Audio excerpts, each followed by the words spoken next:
Bonjour chers amis, bonjour chers compatriotes de la République démocratique du Congo.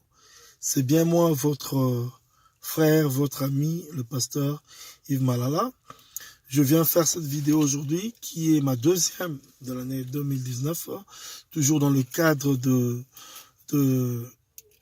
Peace Challenge que nous avions commencé depuis la semaine passée sous l'initiative de notre bien-aimé, mon ami d'enfance, le pasteur Hervé Badjoko.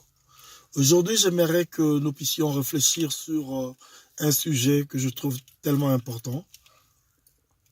Et ce sujet n'est rien d'autre que le changement. En fait, le changement, c'est quelque chose que les Congolais ont toujours voulu, les Congolais ont toujours désiré, depuis l'époque coloniale. Quand les Belges étaient là, nous avions voulu le changement, ils sont partis. Le président Mobutu est venu, nous avons voulu le changement. Plutôt, Kasavubu, nous voulons le changement, il est parti. Mobutu est venu, on veut le changement, il est parti. Mouzé est venu, on veut le changement, il est parti. Le président Kabila est venu, Joseph Kabila, il est venu, nous voulons le changement, il vient de partir. Félix est là, nous voulons le changement. On est comme si nous sommes éternellement insatisfaits. Cela me pousse à me poser des questions, beaucoup de questions même. Mais il y a 3 questions majeures, 3 ou 4 peut-être que je me pose. Nous voulons le changement, nous avons toujours voulu le changement. C'est quoi le changement? Qui doit changer? Qu'est-ce qui doit changer?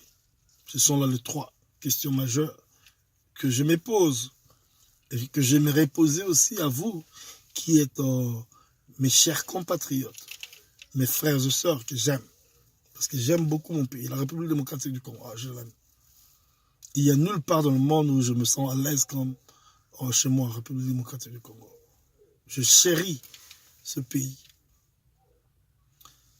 C'est quoi le changement que nous voulons? Qui doit changer? Et qu'est-ce qui doit changer? Le changement, c'est quoi? Le changement, c'est un vocable français qui veut dire modification de quelque chose ou passage d'un état à un autre. C'est ça le changement. Tu étais voleur, tu arrêtes de voler. Tu te trouves un travail, tu deviens un monsieur respectable, respectueux. C'est un changement. Tu étais païen,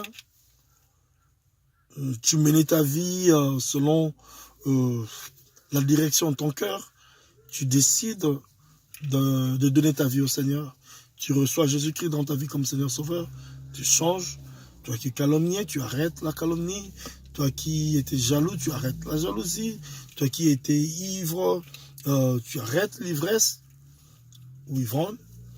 Toi qui étais, je sais pas moi, meurtrier, tu arrêtes plutôt le meurtre. Toi qui étais négligent, tu arrêtes la négligence. Ce sera un changement. Et le changement permet aux gens d'évoluer. Et tout homme est appelé à évoluer. Parce qu'on ne peut pas évoluer sans le changement. Nous avons raison quand nous voulons qu'il y ait le changement dans notre pays. Quand vous voyez que les choses ne marchent pas, vous avez le droit de demander un changement. Mais nous devons savoir c'est quoi le changement. De quel changement parlons-nous? Et qui doit changer? J'ai bien dit que le changement, c'est juste le passage d'un état à un autre. La deuxième question que je dois me poser, ou bien je vous pose aussi, qui doit changer? Moi, je ne pense pas que ce soit seulement les politiciens qui doivent changer. Parce que nous en avons eu de toutes les catégories. Nous avons eu des politiciens qui étaient forts en diplomatie, des politiciens qui avaient des diplômes, des politiciens qui étaient considérés comme moins érudits, mais le pays ne change pas. Alors, cela me pousse à conclure que tout Congolais doit changer. Tout le monde chez nous doit changer, sans exception. Nous tous, nous devons changer. Et qu'est-ce que nous devons changer? C'est notre mentalité. Parce que notre problème en République démocratique du Congo, c'est la crise de mentalité. C'est ça notre problème. Toi qui critiques ces présidents-là, toi qui critiques ces politiciens-là, si on te prend, on te met dans ce bureau, tu vas prendre tes amis, vous allez commencer à faire les mêmes bavures, les mêmes choses, les mêmes horreurs, les mêmes bêtises comme les autres. Le problème n'est pas ces gens qui sont là, mais le problème c'est nous tous. Et c'est au niveau de mentalité. Nous devons changer notre mentalité. L'homme est appelé à évoluer. Nous devons évoluer. Je ne parle pas de l'évolution de Charles Darwin, la théorie qui nous dit que l'homme était une cellule et puis après il est devenu un singe. Non, moi je ne crois pas à ça, je crois à la Bible, je crois en l'évolution de la Bible plutôt selon Genèse chapitre 2, verset 5 à verset 25, verset 7 plutôt, verset 25.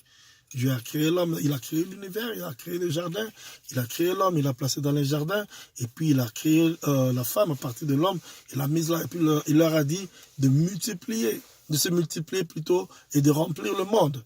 Et il a dit à l'homme, ça c'est déjà l'évolution, d'être seul, et puis de ta côte, que l'on fasse une femme, un être qui t'est semblable, qui vient te compléter, et puis on te dit de surveiller d'abord de te multiplier, de faire d'autres espèces qui te ressemblent et puis de dominer sur le monde.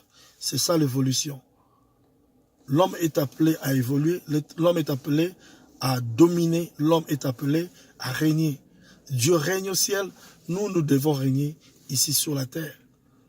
Mais le problème c'est qu'au lieu de régner, nous sommes en train de galérer, nous sommes assujettis à des bêtises, à des injustices, parce que nous ne voulons pas changer.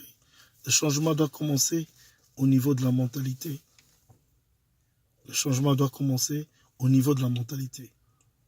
Et il y a une autre chose que moi je me dis toujours, pourquoi est-ce que nous disons aux gens, oh vous devez changer, vous devez changer. Tu ne peux pas changer le monde si toi-même tu n'as pas changé. Tu ne peux pas changer le monde, toi-même tu n'as pas changé. Moi, je peux avoir un défaut. Peut-être que mon défaut, c'est de ne pas prendre les choses du pays au sérieux. Mais toi, ton défaut peut être celui d'insulter les gens. Ton défaut peut être celui de décourager les gens, au lieu d'encourager, au lieu d'apprécier. Donc, tout le monde a, comme on dit ici, everybody has a dust or dirt. Donc, tout le monde a une tache, une saleté quelque part qu'il doit nettoyer. Nous devons tous changer. Nous devons changer notre mentalité.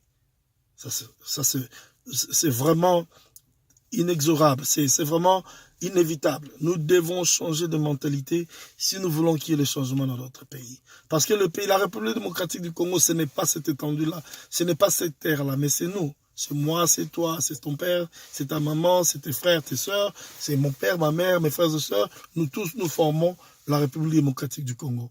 Quand on dit que le pays doit changer, ce ne sont pas les arbres qui doivent changer, ni les maisons, mais c'est nous. Parce que c'est nous qui construisons ces maisons-là. C'est nous qui entretenons ces arbres-là. C'est nous qui les avons même plantés. Nous devons changer notre façon d'être. Nous devons changer notre façon de voir les choses. Nous devons changer plutôt notre façon de réfléchir. Nous devons changer notre façon d'agir. Nous devons changer notre façon de vivre. Parce que sans le changement, c'est la stagnation. Quand il n'y a pas de changement, c'est la stagnation qui prend place. Et la stagnation, c'est quoi? C'est l'absence du progrès. C'est l'absence de l'évolution. Vous êtes stagné quelque part. Vous êtes coincé à un certain niveau.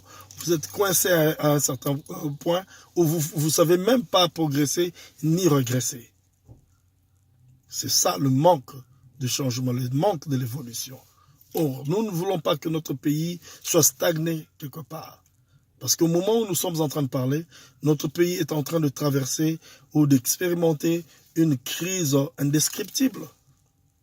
Nous sommes devenus la risée plutôt, ou bien nous sommes devenus l'objet de railleries des peuples, des nations. Les gens sont en train de se moquer de nous. Or, il y a quelques années passées, un Congolais ou un Zaïrois, c'était un homme respectable. On nous respectait. Aujourd'hui, les gens ne nous respectent plus. On nous appelle les gens de Ndombolo. Ici aux États-Unis, quand tu croises un gars d'un autre pays qui connaît le Congo, la première des choses qu'on te demande, c'est tu sais danser le ndombolo? Donc, nous avons maintenant donné l'image de musiciens, de gens qui savent chanter, qui savent danser. Pourquoi? Parce que nous avions oublié notre richesse qui est l'intelligence. Si vous allez dans toutes les universités, même ici aux États-Unis, au Canada, dans toutes les universités, il y a au moins un professeur d'origine congolaise. J'étais allé dans une bibliothèque à Montréal, je pense en 2004 ou 2005. J'étais étonné de voir des ouvrages de mes professeurs. J'ai vu des ouvrages de Prof Yoka, de l'INA, que je salue. J'ai vu des ouvrages de Maître Kinkela, paix à son âme, qui m'a enseigné aussi. J'ai vu des ouvrages d'autres professeurs congolais dans une des plus grandes bibliothèques à Montréal, au Canada. Donc, ça veut dire que ce n'est pas l'intelligence qui nous manque, mais nous avons un problème au niveau de la mentalité. Nous savons nous critiquer les uns les autres, oui, mais nous devons un peu nous-mêmes nous examiner. Est-ce que notre façon d'agir, notre façon de vivre, la façon dont nous traitons notre prochain, nos compatriotes, notre propre pays, si nous avons vraiment de l'amour pour notre pays, nous allons travailler dur pour l'évolution et pour le progrès de ce pays-là. Parce que le changement d'un peuple, le changement d'une société commence d'abord au niveau de la mentalité. Et la crise de la mentalité engendre la malhonnêteté et la médiocrité.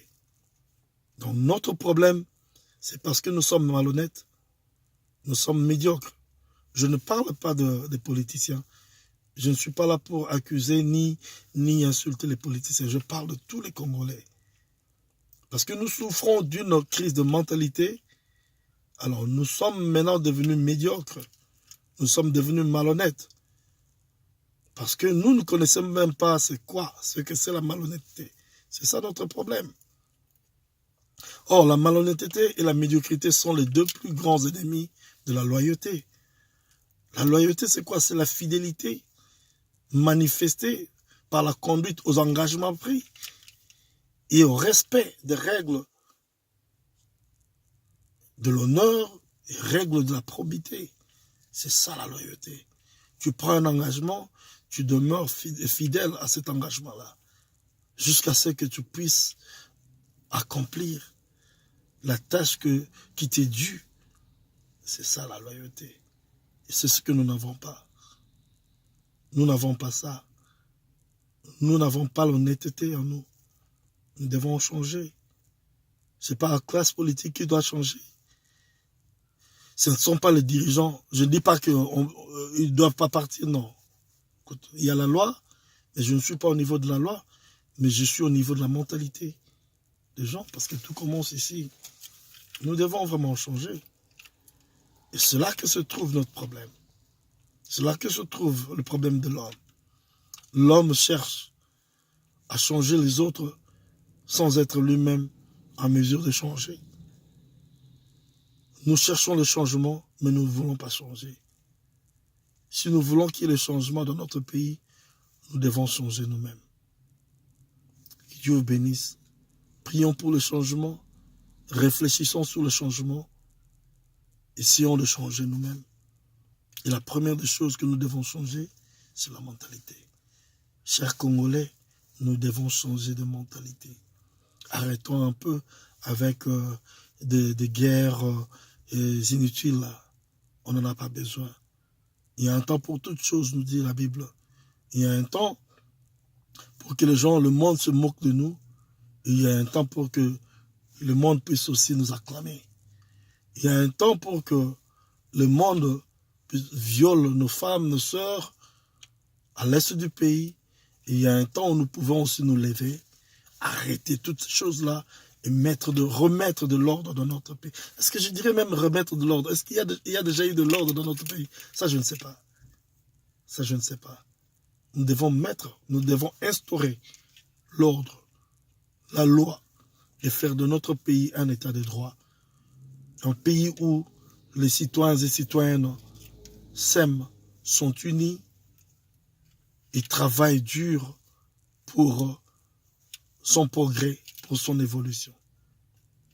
Que Dieu vous bénisse. C'était là votre frère, votre ami, Pasteur Yves Malala. On se retrouve prochainement si jamais le Seigneur m'inspirait à notre sujet. God bless you all. Bye.